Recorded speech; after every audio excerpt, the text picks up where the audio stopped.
Fala pessoal, tudo bem por aí? Começando mais um programa, mais um episódio da Imobverse. Um programa muito bacana, que a gente sempre está aqui falando com vocês do mercado, temporada 2024, trazendo muita informação, muito conteúdo. Bom, eu quero agradecer, obviamente, todos vocês por estar conosco, nos acompanhando.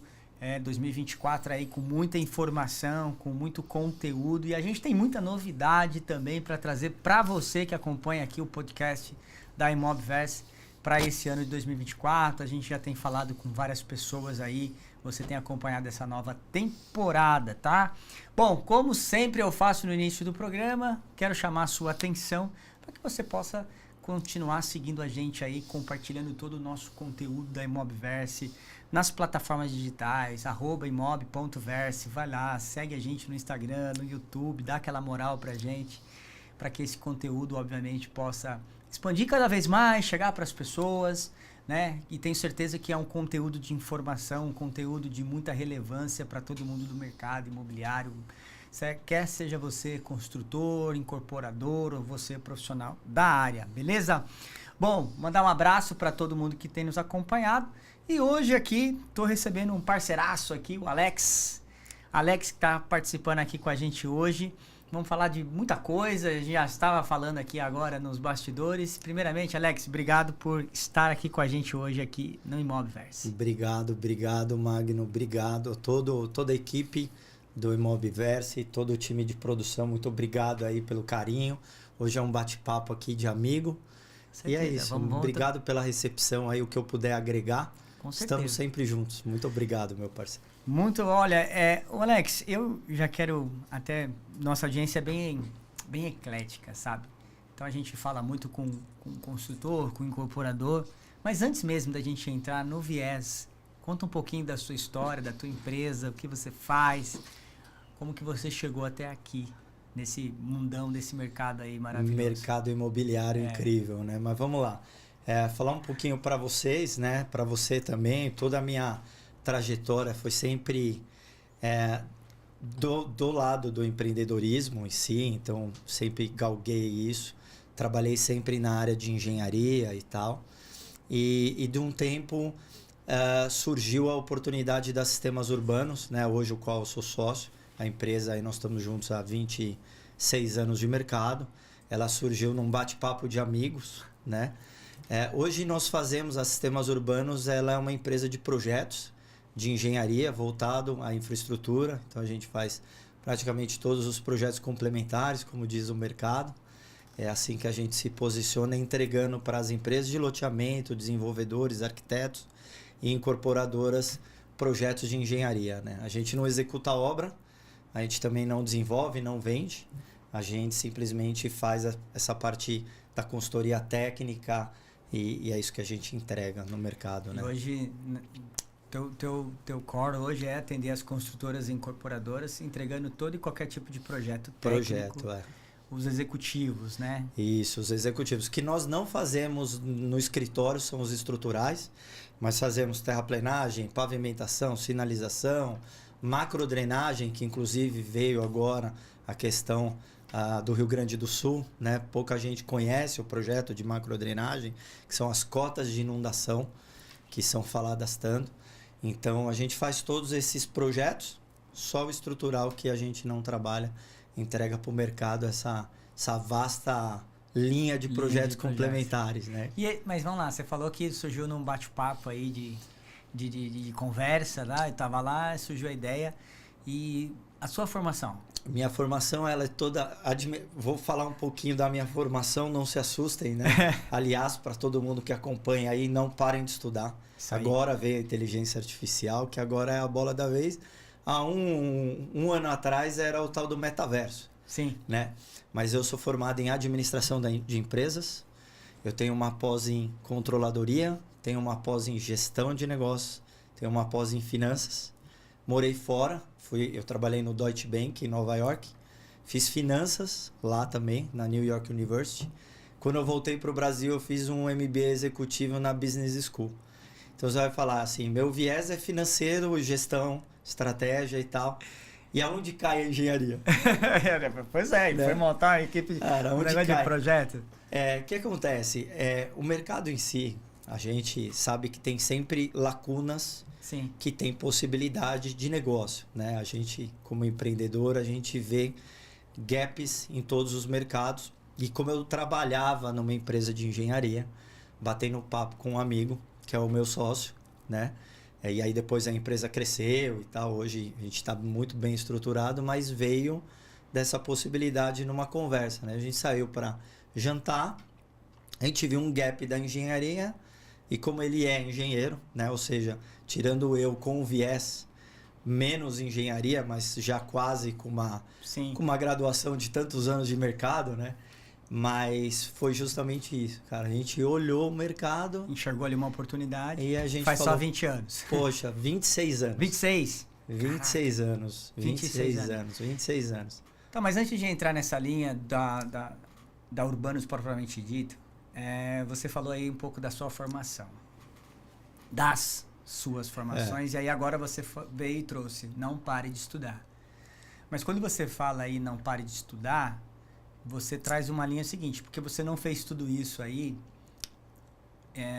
em 2, 3 anos. Toda essa sua formação, ela veio ao longo desse tempo todo aí que você está dizendo, né? Então você veio estudando. Quantas dessas formações aí, na verdade, que você tem, quantas delas você fez já na época da Urbanos ou veio antes? Não, todas foram antes. Tá. Né? Vamos falar que minha última graduação foi em 2012. A Sistemas Urbanos, apesar dela estar há 26 anos no mercado, que era uma PJ de um dos sócios, a gente simplesmente deu uma robustez. Sim. Mas assim, praticamente quando a gente entrou é o tempo que nós estamos juntos como sociedade, tá? Sim. Mas eu falo para você, independente da graduação, que a graduação também mudou ao longo dos anos, né? Na minha época era presencial 100%, mas tem muitos cursos. Hoje eu faço muitos cursos, eu estou sempre antenado, e até aproveitando, né, para dar uma resposta também mais clara, é assim, acho que cada graduação que eu fiz, quer dizer, a graduação de administração e as pós, MBA e tal, eu acho que ela agrega algo a mais. Por menor que seja, você tem um contato, você tem um insight, você tem uma aula que dá um estalo. Então, eu acho que muito da formação das pessoas é justamente isso. São as trocas, são os amigos, são os exemplos de talvez empresas que não são, que você não vivenciou, mas numa troca, numa sala de aula, ouvindo um case de algum amigo, você fala, poxa, isso eu poderia colocar na minha empresa, né? Ou isso eu não vejo, eu vou começar a olhar, né? Então, foi um pouco disso, né? Eu sou a favor sempre dos estudos, né? Porque eu já quis chamar a atenção, e aí você citou aí inteligência artificial, e assim, agora eu vou te fazer uma pergunta. Você que estudou lá numa outra forma, numa outra metodologia, que era presencial, né, que tinha menos, quando você pega aí o processo, o próprio EAD, né, esse ensino à distância, ele começou ali com um viés mais forte no início do século, aí nos anos 2000, e olha, muito raro, muito difícil, até porque o acesso à tecnologia em termos de internet mesmo, Claro. Como é que você vai fazer um EAD se não tiver velocidade? Não tiver velocidade, né? No começo dos anos 2000, a gente ainda usava a internet de escada. Como é que você vai fazer um EAD? Cara, e hoje o negócio, a bagaça mudou totalmente. Cara, tá todo mundo disruptivo e tal. Mas parece que com o aumento da informação, parece que a gente ficou mais preguiçoso. Putz, cara. Né? Parece que a gente ficou... Por exemplo, nós nos tornamos mais consumidores de palestras rasas, às vezes de palco, do que um conhecimento mais profundo que antes tínhamos. Você tem alguma percepção nesse tipo? Cara, eu vou assinar embaixo contigo, super a favor. Eu acho que assim, a gente veio a própria... E eu falo EAD, e a gente pode colocar um igual ao mesmo movimento home office, né? Na mesma linha, né? Olhando pelo EAD, você primeiro tem que ter disciplina, né? Para que você tenha uma disciplina de estudo, né? Outro que você tem que ter uma infraestrutura. Então, a sua casa tem que estar preparada para a infraestrutura. E claro que quando você fala disciplina, que é do horário que você coloca justamente para você estudar e a infraestrutura, você tem o ambiente que você tem que ter. Não é todo mundo, né? Eu acho que assim, 99% dos brasileiros não tem um quarto só para ele, com uma tecnologia, com um micro dele, que ele possa falar para a família inteira dizendo, com licença, eu vou parar aqui, que eu vou estudar, né? Então isso é muito difícil, que ao mesmo tempo você está estudando na sala, com talvez, ou num quarto, com o irmão assistindo TV, com a sua família preparando um jantar, muitas vezes sem tanta estrutura. Então esse é um vamos dizer, acho que uma deficiência do EAD, né? É um pênalti. Claro que você tem um lado de fazer a hora que você quer, aonde você quiser, você não tem o deslocamento. Mas também você perde na troca. Eu acho que a troca, que é esse lado da equipe, que é o lado de você falar com alguém, ouvir também. Cara, me conta o seu ponto de vista, né? Você não tem. Então, eu tô com você, eu acho que a gente tem muito conteúdo. Hoje, no geral, você pode entrar no YouTube, no TikTok ou em qualquer plataforma, você tem muita informação, mas você não tem a profundidade da informação. Ela é muito rasa. É isso que você fala.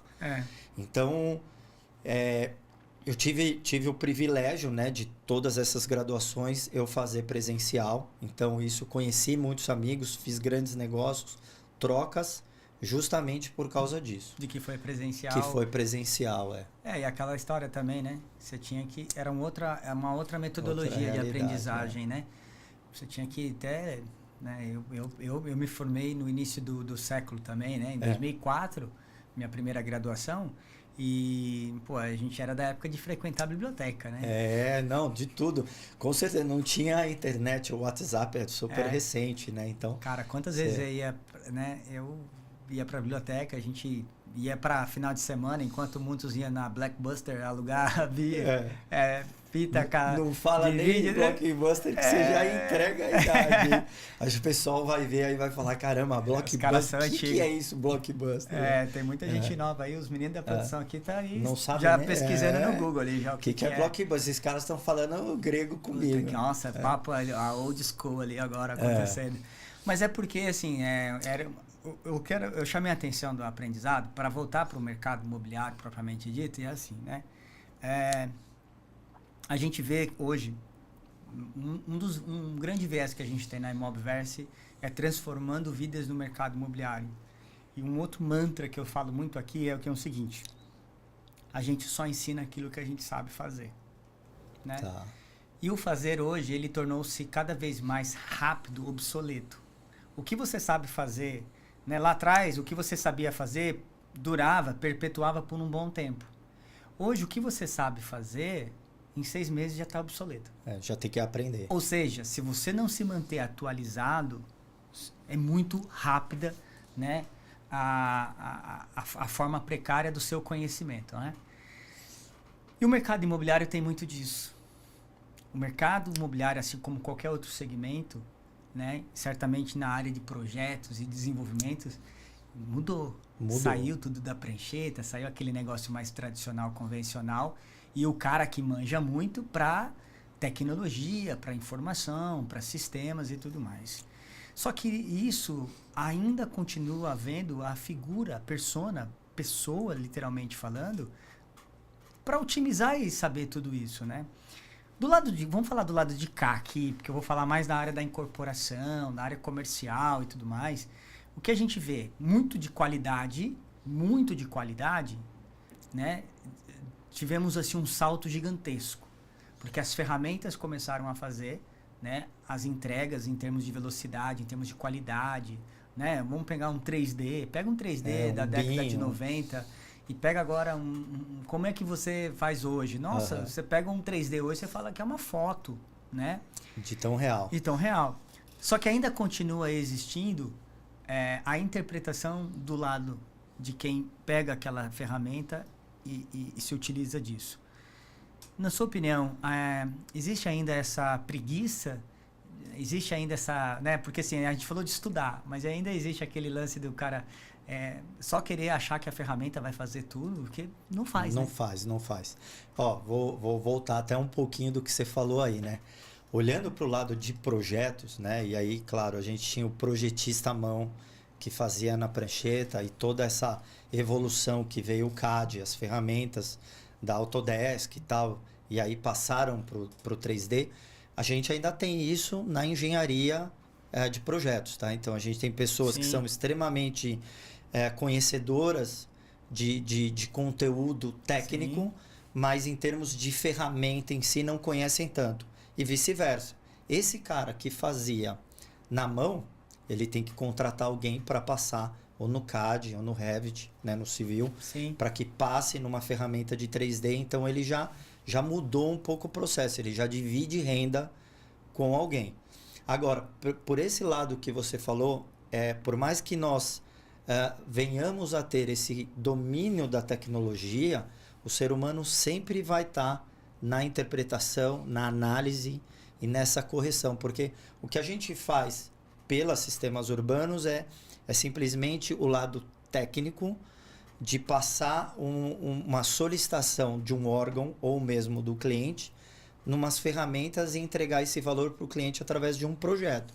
Mas todo o conhecimento é do ser humano. E aí, eu acho que fazendo um gancho também da própria inteligência artificial, que é o que está hoje no hype, né? Sim. Que fala, é justamente isso. Você tem grandes sites, você tem grandes aplicativos e sistemas que eles automatizam e aprendem o que o ser humano ensina ou lhe dá, que é o chamado prompt, né? Então, não adianta nada se você não souber o prompt, que é o que você vai pedir para aquele processo, o processo não entrega.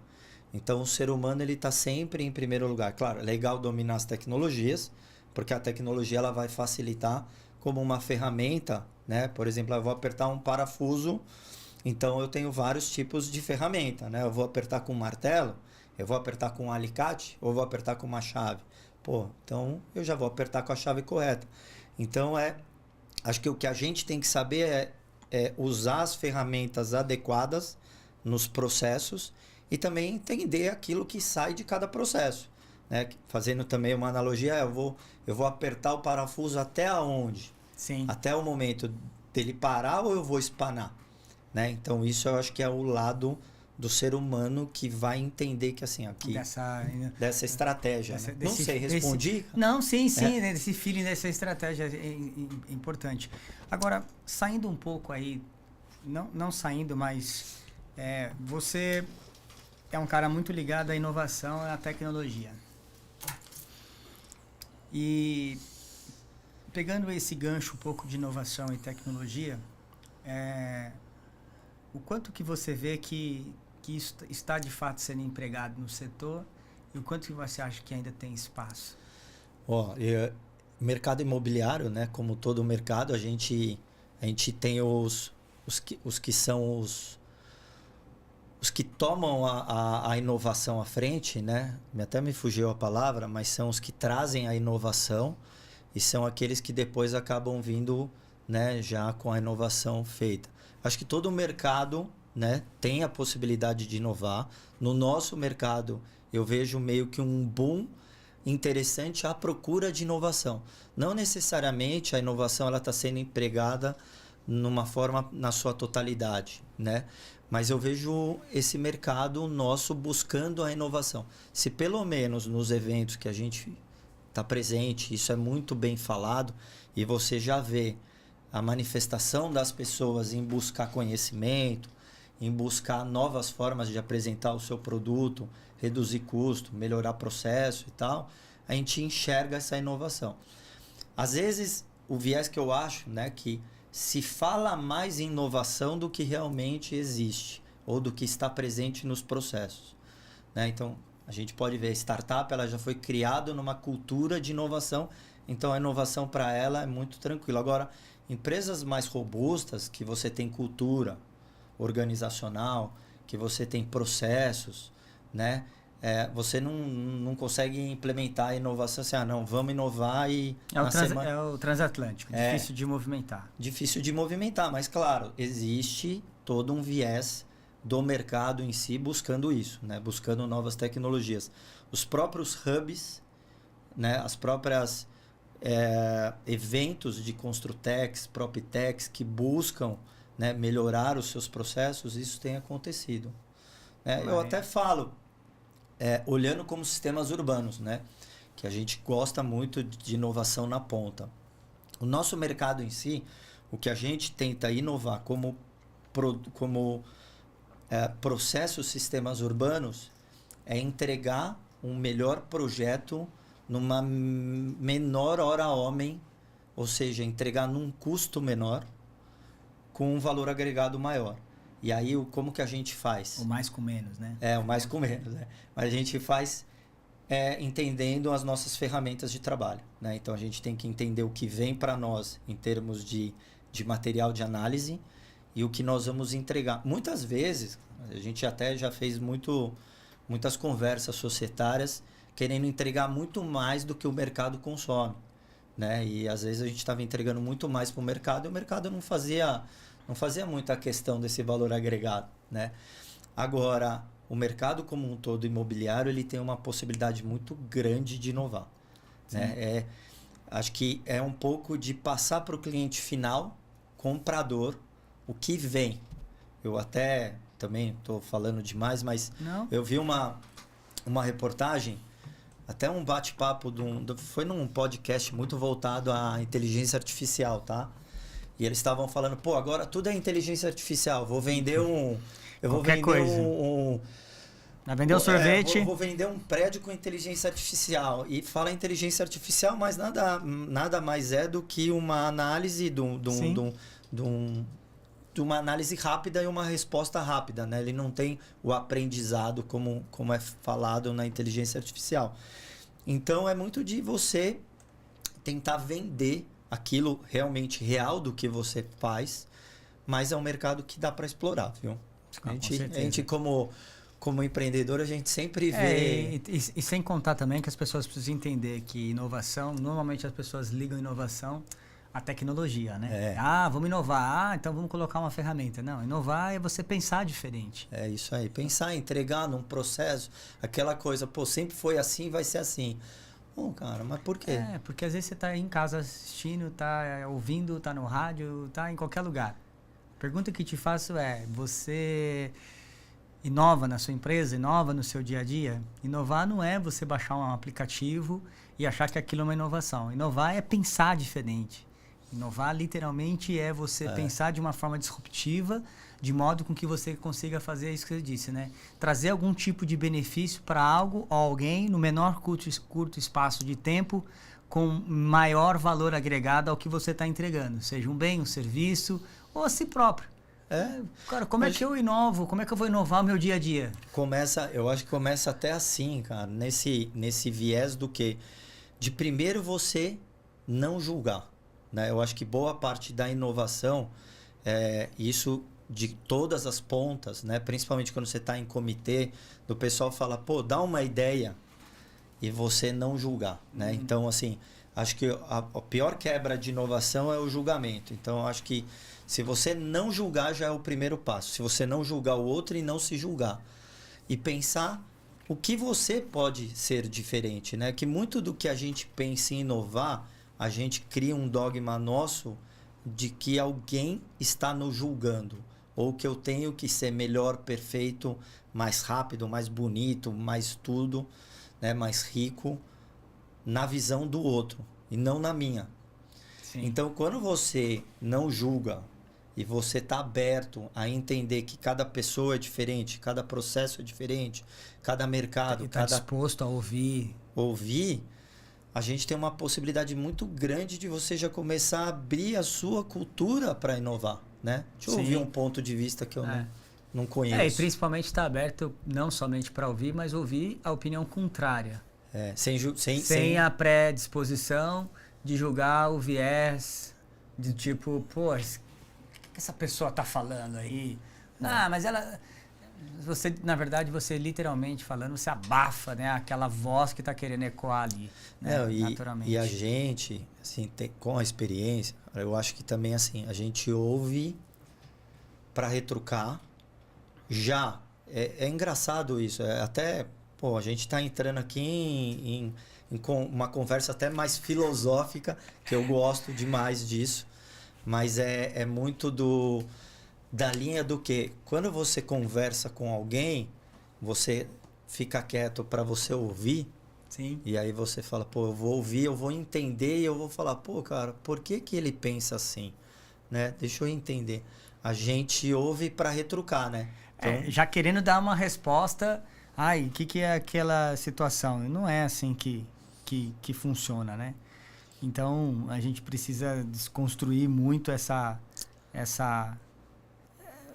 predisposição em querer julgar, né? Acho que isso é... Sabe um outro ponto que eu também queria falar? A gente está numa era de informação massiva, de um tempo escasso. Então, tudo para nós hoje é sinônimo de dar resposta, de estar pronto, de estar preparado e tal. E eu acredito muito que a inovação é muito de um lado um pouco da tranquilidade também, né? De você poder respirar, poder pensar sem essa obrigatoriedade de tempo, de retorno, né? Sim, você, sim. de repente, sentar com um amigo, tomar uma cerveja e falar, poxa, vamos criar uma empresa? E aí, pô, falar besteira, né? Sem julgamento, se for isso, se for aquilo. Pô, numa dessas você sai com um planejamento estratégico completo, né? Então... Que você já não entra com aquela defesa e não entra com aquela obrigatoriedade. É. Agora, Alex, me diz uma coisa. Você falou aí na parte de projetos, voltando um pouquinho aí para o projeto, são poucas, a maioria das empresas que eu vejo trafegar no mercado imobiliário, isso mais voltado, obviamente, agora a gente está falando de uma área mais técnica, de engenharia, ou seja, as construtoras. Tá. O que eu mais ouço falar, e o que eu mais ouvi ao longo dessas décadas trabalhando com o mercado, foi o seguinte, que a grande maioria acaba começando uma obra sem os projetos complementares. É verdade.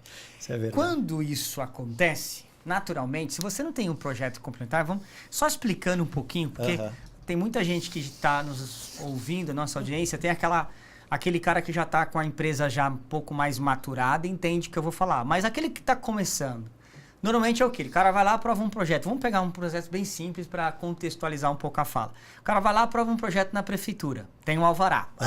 Legal. Na cabeça das pessoas, poxa, agora vamos construir. Não, peraí.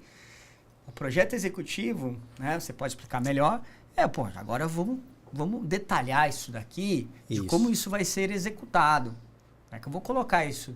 Né? Normalmente isso é feito de forma paralela, porque embora deveria ser, ou até antes, porque às vezes eu já vi projetos em que depois do alvará pronto, chega a engenharia de cálculo e fala assim, olha... Não pode. Não pode, que acontece, né? Não numa escala tão grande, mas acontece.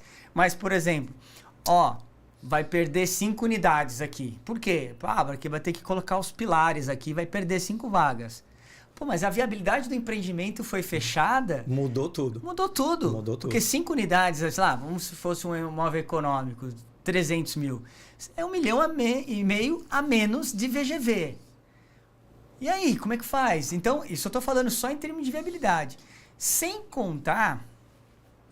eu já ouvi muito isso também, eu não trafego muito na área técnica, mas já ouvi muito isso.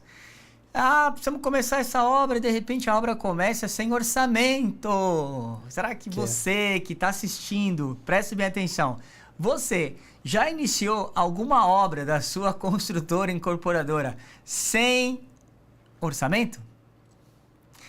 Você que está assistindo, já começou alguma obra sem algum projeto executivo? Eu vou... acho que também... vai um chicote aí, um tapa no mercado, né? A gente, quando olha a obra, ou quando olha qualquer negócio, é um plano de voo. Sim. É um planejamento. E automaticamente desse total planejamento, você só vem e executa. E na execução, né, como um plano de voo, você pode pegar uma turbulência aqui e lá, mas o plano de voo ele está todo estabelecido. Olhando a obra, né, acho que das construtoras, das empresas de loteamento e das incorporadoras, esse projeto, e aí eu olho o projeto como a concepção do empreendimento e não os executivos. Sim. E da engenharia como os arquitetônicos e Sim. outros também, topografia e uma série de terceiros que entra, ambiental e tal. A gente tem todo esse planejamento do empreendimento, ele tem que ser muito bem executado. Esse é um ponto, que é o que você falou. Estruturar, ter ideia e tal. O que acontece é que muitas empresas elas focam muito mais no processo de execução da obra ou em materiais, elas estão muito mais focadas em buscar a rentabilidade através de uma compra de material ou mesmo de um processo de execução de obra do que no projeto em si. E a gente teria que pensar, olhando como o projeto é onde a gente bate no mercado ou procura sentar com as empresas, um bom projeto já praticamente lhe dá a possibilidade de ter todo esse cenário do plano de voo. Como eu te falo, sempre pode ter uma turbulência, né? Mas você já tem esse cenário propriamente dito, né? Então, você vem de um estudo de viabilidade, aí de um estudo de viabilidade você faz o estudo de viabilidade de projetos. Então, você consegue ver se os complementares, se as concessionárias atendem, se você consegue ter isso e quanto sairia essa obra. Então, isso tudo você já consegue trazer num projeto... Porque a maioria... O que você está dizendo aí é o seguinte, né? Que a maioria... vamos pegar um empreendimento. Uhum. A maioria faz o quê? Pega lá, fecha um terreno, faz um estudo de massa e vai aprovar um projeto. A grande maioria. Você acha que as empresas deveriam trazer um viés técnico de compatibilidade, de execução, certamente, na hora de fazer isso? Porque o que eu acredito que a grande maioria faça, e talvez seja por uma retenção de custo, que é o quê? Não, eu não vou investir em projeto executivo agora, eu vou executar isso depois, eu primeiro vou aprovar o alvará, vou fazer todas as viabilidades legais, que não deixa de ser técnica, vou primeiro aprovar o alvará, depois que aprovar o alvará, aí que eu vou verificar. E daí, depois que aprova... Que vai ver. A pergunta, então, é a seguinte.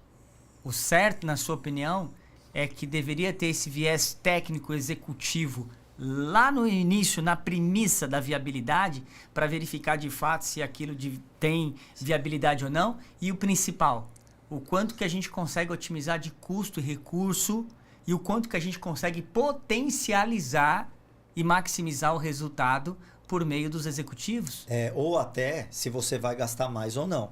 E aí eu vou te falar nesse viés que você falou.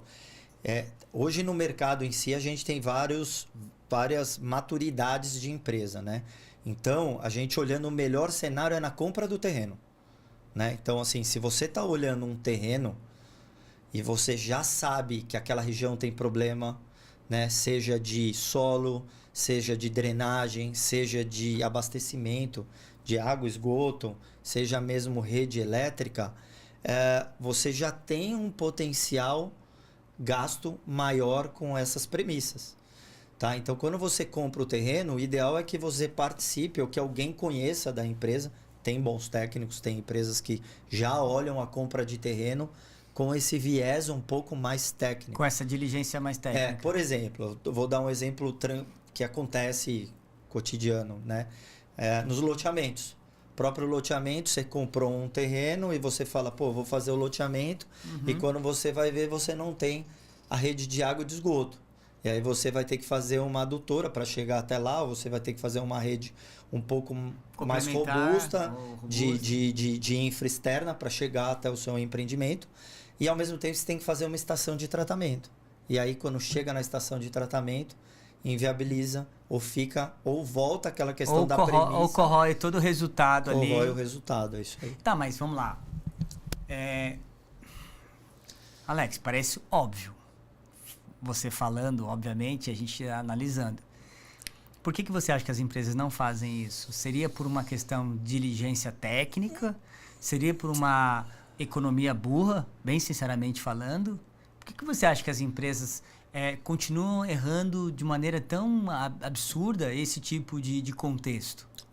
Eu vou chutar 3 hipóteses, tá, Magno? Uma é o risco, né? Então, assim, ó, vou correr o risco frente ao que eu vou pagar de projeto, né? Ou seja, eu não quero correr... Eu, tipo, puta, eu sei, conheço tecnicamente e não quero... Vamos seguir assim e vamos ver o que vem. Esse é um ponto. É o risco. Exploda-se, né? Vamos lá, o risco, eu tô tá. aí, vou assumir o risco. A questão financeira de projeto, esse é um, tá? Segundo, eu acho que conhecimento mesmo, né? Às vezes, assim, a pessoa não tem esse viés de conhecimento de falar, poxa, eu poderia trabalhar com a engenharia na compra do terreno. Eu poderia trabalhar na engenharia na compra do terreno, né? E não depois que eu fiz todo o estudo de viabilidade, comprei o terreno, adquiri, vi e falei, putz, E quando o cara é pequeno, Alex? Imagine você que a gente esteja falando aqui de uma pequena construtora. Tá. Ele não tem esse departamento. O cara é um incorporador, ele é um guerreiro que faz 2 projetos por ano de 100 unidades cada um, faz 200 unidades por ano.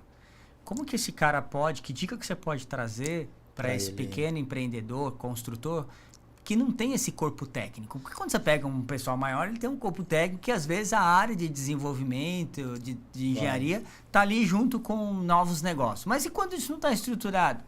Ó, se você tem uma empresa grande, possivelmente todo o board tem uma lucratividade que vai brigar ali no 20%, 30% de rentabilidade. Quando você é menor, 2 pontos. Então, ou você vai procurar se capacitar, né, por grandes... Hoje a gente tem grandes nomes no mercado, né? A gente tem grandes cursos e uma série de jornadas e trilhas que a gente pode buscar o aprendizado para pelo menos conhecer um pouco mais. Outro, buscar parceiros, bons parceiros, e eu digo leais e honestos, aqueles que realmente vai poder sentar com você e vai falar, não entra, né? Não entra, que é furada, né? Porque é muito bom, todo mundo fala sim, e é difícil você falar não. Então, esse é um ponto. E o outro ponto é dividir, eu acho que a rentabilidade, né? Eu acho que quando você começa um negócio e quando você não conhece tanto esse negócio, quando você tem bons parceiros e paga bem, e aí eu falo assim, paga bem para ter caras bons do lado, ou seja, você diminui um pouco da sua rentabilidade, mas ganha em produtividade. Mas ganha em produtividade, em parceria, em conhecimento, que é um conhecimento indireto que você adquire, que talvez seja um pouco mais rápido de uma trilha ou de uma jornada. Dizendo porque é o seguinte, eu estou começando aqui minha construtora, estou fazendo 2 projetinhos, não tem corpo técnico. Seria como se eu chegasse em você e falasse assim, Alex, cara, eu preciso de uma empresa parceira para me ajudar a viabilizar meus negócios. Só que é o seguinte, cara, eu preciso de alguém que caminhe comigo. Eu vou te dar aqui. Eu não tenho grana agora. O famoso success fee, vamos dar exemplo. Eu não tenho grana agora, mas o que eu tenho é o seguinte, tem um projeto aqui de 50 milhões de VGV. Normalmente eu ia te pagar aqui um projeto executivo, ia custar X. Cara, e se eu te der X ao quadrado, você vem comigo? Que é uma permuta. Tem né? uma permuta. Acontece um pouco disso também?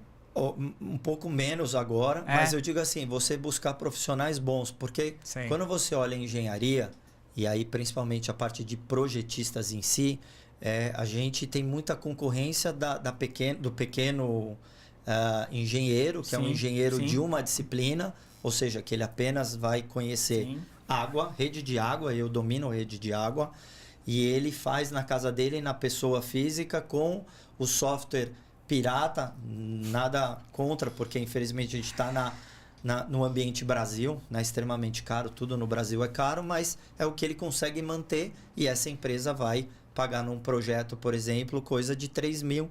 Em contrapartida, ela contratando uma empresa robusta, que tem conhecimento, nível nacional, técnico. Que tem corpo técnico, que tem uma série de experiências passadas e pode trazer um aprendizado para aquele empreendimento dele, coisa de, por exemplo, uns 10 mil reais. Aí você fala, poxa, mas são 3 vezes mais um projeto de uma pessoa física. Ok, mas a tecnologia, o conhecimento, o bate-papo e o que aquela empresa vai te agregar é muito maior do que uma pessoa que simplesmente faz. Então, quando eu digo rentabilidade, é que às vezes essa rentabilidade, você fala 20%, pô, você vai ficar com 17%, 18% no empreendimento. Pô, legal, cara, porque os 2%, 3% eu vou ter bons parceiros e eu vou pagar. E o quanto que você vamos lá. Pegando um projeto, normalmente, o quanto que representa do custo da obra os executivos? Puta, eu ia te falar isso, cara. Pô, 1%, 2%. Você acredita? De 1 a 2%. É quase... Tá. Eu falo pra você, é muito pouco, meu amigo. Então, é muito pouco. de 1 a 2%. Então, aquela situação que você traz, a lei de 20 para 18%, mas obviamente você vai mitigar muito risco e vai trazer... Na verdade, assim, né? O 20 que você atingiu no estudo da viabilidade para poder chegar em 20, que pode transformar em 14, porque no meio do caminho você vai ver que vai ter um pilar errado, você vai ver que tem um projeto de drenagem não muito legal, você vai ver que vai ter um executivo de cálculo estrutural, seja ele qual for, e no final das contas é aquela história, você acha que economiza no início, mas perde no fim. Perde no fim e todo o processo, todas as revisões, todos os processos e o timing. Sim, isso. É aquela, sabe, economia burra mesmo, porque você acaba achando, você acha que ganha, né, mas no final você está perdendo e muito mais. Então, às vezes é melhor. Eu acho que a dica, talvez, que nem eu falei a respeito de permuta, mas eu acho que assim, tem muito a ver, é que nem quando eu falo da parte de mercado. Eu digo assim para as pessoas, faz estudo, faz pesquisa de mercado, pesquisa mercadológica. Ah, não, é muito caro. Eu falei, tá bom, constrói então, sem fazer sondagem. Ah, não pode, porque se o terreno tiver lá um tipo de solo que vai prejudicar a fundação, vai me prejudicar a obra. Eu falei, tá bom, a obra... Então, tudo que você faz de forma diligente, seja ele qual for, nada mais eu acho que o foco é esse. Se você vai começar o empreendimento, seja qual instância for, qual segmento, qualquer que seja a etapa do processo, sempre olha para cada etapa com diligência. É jurídico? Faça diligência. É técnico? Faça diligência. É comercial? Faça diligência. Não é no feeling, não é no achismo. Todo e qualquer empreendimento que for construído pelo viés do achismo, pode ter certeza de uma coisa, que o achismo ele vai representar de 30% a 40% da sua viabilidade. A pergunta é, o que é melhor, investir ou ficar achando que você é um gênio, achando que você é o guru do mercado, o guru da construção ou da incorporação, né? Só fazendo uma palhinha aí, eu acho também é isso. A nossa engenharia ela é muito focada na construção e na execução de obra. E a gente tem que ter o viés da inteligência, o viés da estratégia. Porque a engenharia é estratégia, é mercado, é inteligência. Né? Claro que a construção, a execução, a técnica, ela vem também. Mas é não colocar toda a sua energia somente nesses pilares. Alex, para finalizar esse bate-papo nosso aqui, me diz uma coisa, que dica que você pode dar para quem está nos ouvindo, nos assistindo aqui na nossa audiência da Imobverse, principalmente para o que está começando. Eu queria que você, com a sua experiência, com essa sua jornada de história, de conhecimento, de informação, de network, de parcerias, enfim, a gente entende que, sabe, que existem caminhos percorridos aí ao longo da sua jornada que certamente pode servir para quem está começando. E eu queria que você desse aqui uma dica para quem está nos ouvindo e assistindo. Obrigado. Eu acho que assim, primeiro, nunca desista. Eu acho que obstáculos sempre irão acontecer, né? Eu acho que faz parte da natureza. Então, não desistir, esse é um ponto. Procure bons parceiros, né? Eu acho que tem gente muito boa no mercado que está muito disposta a ajudar e ensinar, né? Não tem esse pré-julgamento de eu não vou conseguir, ou ele não vai me ajudar, ou ele é muito mais do que eu, porque as empresas gostam também de transferir conhecimento, agregar e ver pessoas crescendo, né? Eu acho que é isso. Então, assim, buscar conhecimento sempre, né? Eu acho que buscar conhecimento sempre. Olhar no longo prazo, né? Porque a gente olha o empreendedor brasileiro em si, imediatista, né? Aquela coisa de... E tudo é uma trilha de aprendizado, de erro, de acerto, de parceiros, né? E de conhecimento. Eu sempre falo, às vezes você está planejando há 10 anos e não saiu do lugar. Em contrapartida, alguém que foi lá, fez, caiu, ajustou a vela, resolveu, levantou, aprendeu, ele está muito melhor do que está planejando há 10 anos, né? Então é isso, não ter medo, esse é um ponto. Buscar sempre aprender, não julgar e buscar parceiros, né? Show de bola. É isso. Acho que com certeza são conselhos e orientações que vai ajudar muito quem está nos ouvindo, nos assistindo. Muito bom. Alex, quero agradecer aí a sua presença aqui. Foi um bate-papo, apesar de um pouco rápido, mas muito produtivo. E a gente vai marcar uma segunda rodada desse bate-papo, porque eu acho que você tem muito mais para contribuir com a gente. Então, a gente está gravando esse episódio aqui em São José dos Campos e vou fazer questão de estar, quando eu estiver lá em São Paulo, marcar para a gente continuar esse bate-papo aqui, fazer um Alex, né? Round 2 aí. Eu só tenho gratidão por você, né? Desde de quando nos conhecemos, né? Muito sucesso, né? Eu também quero agradecer aí a todo o time da Imobverse, toda a equipe aqui, todos os meninos que estão na produção e todo mundo. É isso, nunca desistir. Obrigado mais uma vez. Estou sempre disposto aí, quem quiser me procurar, o que eu puder agregar, eu vou sempre ser um cara de agregar coisas aí, energia. E deixa aí, seguir você aí no LinkedIn e no Instagram. LinkedIn, Alex Bichara, Instagram, tá ali na Alex tela. Bichara, pode procurar em qualquer rede social e eu vou ajudar todo mundo aí que eu puder. Certo? Obrigado. Obrigado. Bom, pessoal, é isso. Tivemos aqui um bate-papo muito bacana com o Alex. Né? Foi rápido, como eu disse. Se você gostou, depois pode deixar aí nos comentários. A gente vai fazer uma segunda edição aí com o Alex, porque o Alex é um cara super descolado, super envolvido com transformação, tecnologia, inovação em todas as segmentações do mercado, não só do mercado da construção civil, da área técnica, mas também de muitos outros segmentos, e com certeza contribuiu muito aí para o nosso ecossistema, para a Imobverse. Então é isso, fique aí acompanhando a gente nas próximas edições. Nós queremos trazer sempre informação, sempre conteúdo, porque você sabe que aqui na Imobverse a gente trabalha para transformar vidas no mercado imobiliário. Obrigado, pessoal, e até o próximo programa.